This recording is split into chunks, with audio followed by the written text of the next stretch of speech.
Hello everyone and welcome to my place on the internet, where I'm your host, Peter aka the MuttonChopGuy, where I cover game media that has a big focus on the burly kind of people. Nailed it. So allow me to help you with some more escapism by talking about a game that helped me get away from the dystopian nightmare that we've all found ourselves in.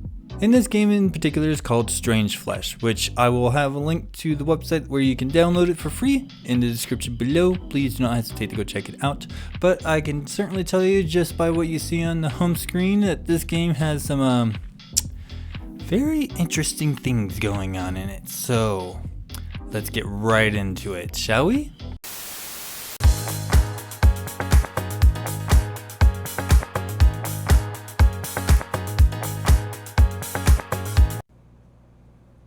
Joe sat in front of his computer. He shook the mouse to keep the screen from turning off. The office was quiet. The time on the screen seemed frozen. An email arrived from his boss. The email didn't tell him anything new. He will deal with this tomorrow. It was late, but Joe wasn't hungry. His hands shook and his head pounded. He needs a drink. Joe looked for a bar, distracted and hungover. He lost his way. After some time, Joe found what he was looking for. The bar looked like it was created just for him. Joe stepped inside. He felt uncomfortable. The bartender beckoned him without a word. Joe walked over and sat down. He was served a pint on the house. The bartender asked what was troubling him. Unable to resist a free drink, Joe gave the ale a taste. As he relaxed, he told the bartender how much he hated his job. The bartender smoked as he listened. Stress gave way to calm, then calm to stupor. Joe trailed off, content to drink and breathe the sweet smoke. The bartender got to work.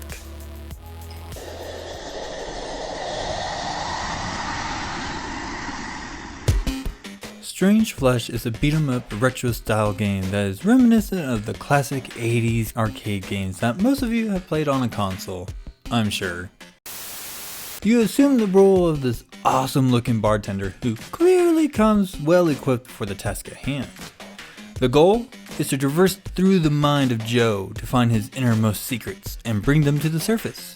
As you move deeper into his mind, you are met with manifestations and projections of his thoughts, desires, and worst of all, his fears. You have two options to overcome these entities, either defeating them by pure kung fu, baby!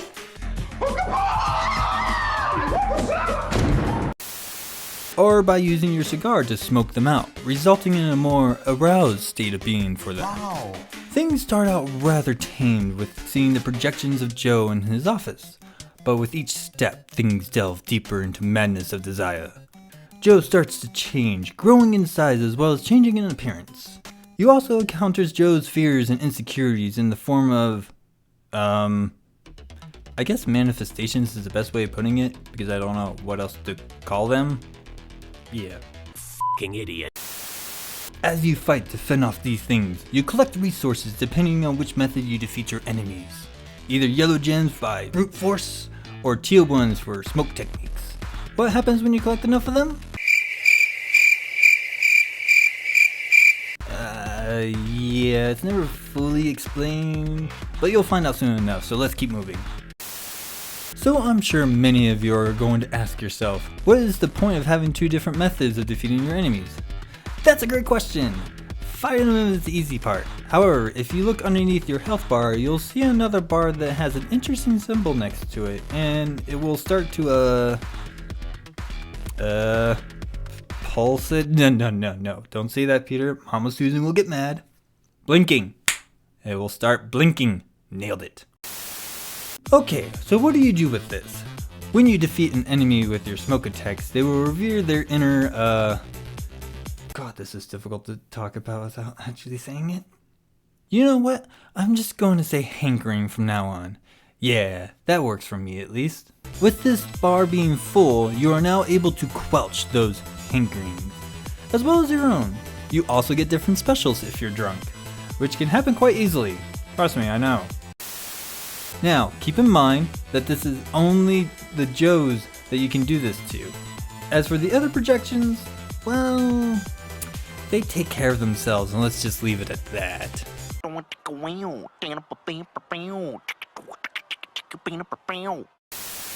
What awaits you at the end is probably one of the more difficult final bosses that I have encountered in a long time within the era of gaming. I won't spoil all the deets of how to defeat him, but the ending is quite the spectacle to behold. Believe me on that. So what is the reward for beating this game? Well, you got 3 outcomes to choose from. The first 2 choices that I guess are unlocked when you fill up those bars. I don't know because I always fill them up. The third ending is unlocked if you go through the entire game without saving any of those nerve eyeball thingy things that you will see throughout the entire game. This one is clearly the true ending, and actually sweet ending compared to the other 2. But whatever, I'll leave that up for you to decide. Alright then, I will.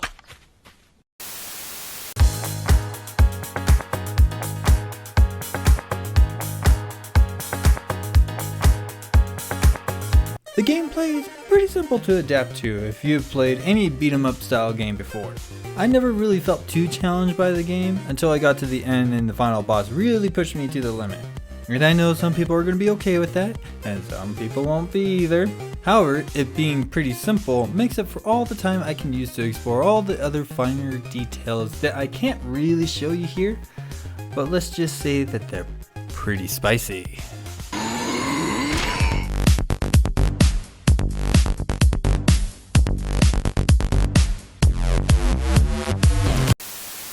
The different levels you work your way through are pretty straightforward, which I kinda wish it wasn't. Don't get me wrong, the game is indeed fun, but if the premise is that we're exploring the depths of one's mind, then I think the level structure should be a little bit more complex. Yeah, I know, I'm not a game developer, nor am I a programmer, so I know that some mechanics and structures would exponentially compound the workload to pull off such feats.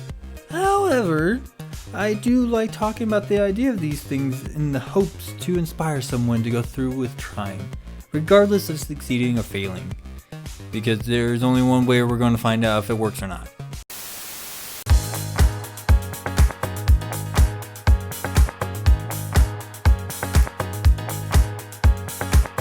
The art, on the other hand, oh man, do I love this art in this game. I mean, just look at the bartender. He's bald, he's burly, he smokes, he's big, and just my kind of man. Stop it. Get some help. Joe is another character who at first looks pretty plain, but near the end you get to see him grow and develop into something you decide with which ending available. Though I think the true ending is really special and makes the game better in my opinion. However, I'll leave that up to you. The projections are something else entirely, including Demon Joe, but it gives a great sense of Joe's fears and anxieties that I think most people can relate to. Whether it be your job keeping you down, being overlooked for an opportunity with any talent that you may possess, whatever hardships you have faced in all honesty. The spicy content is, well, you'll see when you play the game. No, I can see them. Yeah, I can definitely see them. I also couldn't help but notice a particular motif in this game being in that 80s punk rock to hard rock genre aesthetics. This, being coupled with the clear Leather Daddy vibes, makes it for an interesting product, which I'm totally okay with. My mom loves those 80 hairs bands, and I get a lot of Iron Maiden Megadeth type vibes with this art style.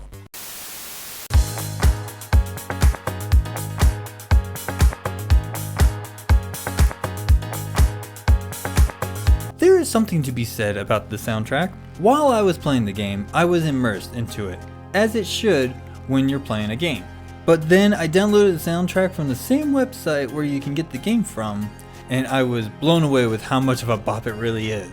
The music is definitely formatted in the classic retro 64-bit style genre, which is something I'm totally down with. I like my underground music for a variety of reasons, and this definitely would be an album that I would find, download, and listen from cover to cover with multiple playthroughs. I've been using it throughout this review, but just listen to some of these samples.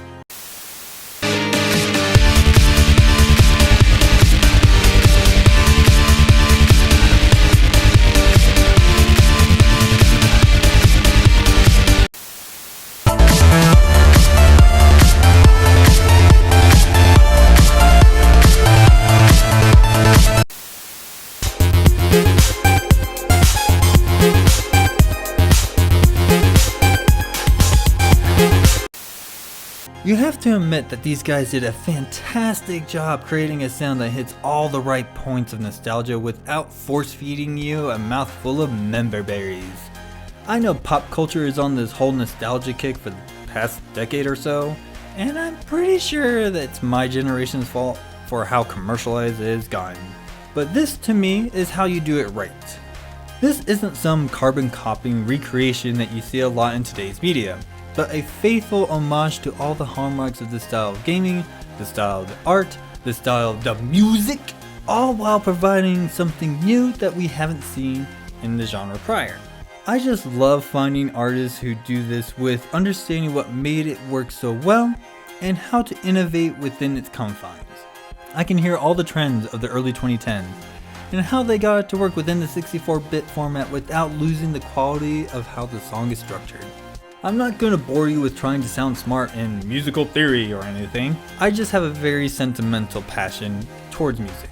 And if it resonates with me, then I'm going to jive with it.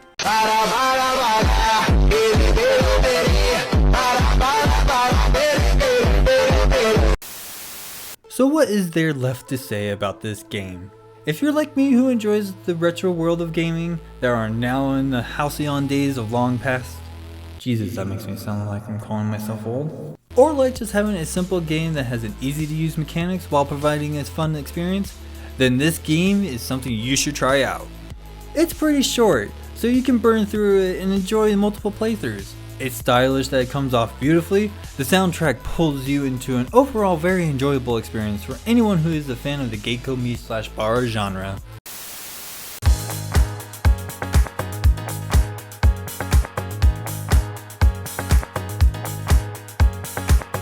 And that is it from my video. I certainly hope you guys enjoy what I had to do in this one. I definitely want to hear your guys' opinions about this game because this was a very, very interesting game to say the least. If you have any recommendations for anything that is related to Bara, Gay Komi, or Men's Love, please leave it down in the comment section below because I will definitely put it in my list. I do have a list that is starting to garner kind of a length, so it's very interesting. Next point of business, I do have a second channel. Currently right now is a backup channel for this one just in case I lose it, but I do have a few ideas of what I want to do on that one. For example, I do want to cover things that I feel like needs to be covered, especially when it comes from underground, unknown, obscure things. That's just one of my things I like to do. I like to find these obscure things and then talk about them because not many other people are talking about them, and I talk about things that most people don't talk about. Yeah. Alright, final point of business. Let's look at the fan art wall. I love this. This is amazing. I showed this to friends. They thought it was amazing too because they said it's awesome that they gave me a scroll because of the wealth of knowledge that I have. I'll leave that up to you to decide. The thing I love most about this is the constant what the f face that I have looking at this book, because that's pretty much my face anytime I go on the internet. Once again, thank you to everybody who's watched this video. Like, share, subscribe to my channel. It helps me out. It's absolutely for free. Go subscribe to my second channel because it's there now. And I certainly hope to hear from everybody soon. Bye-bye.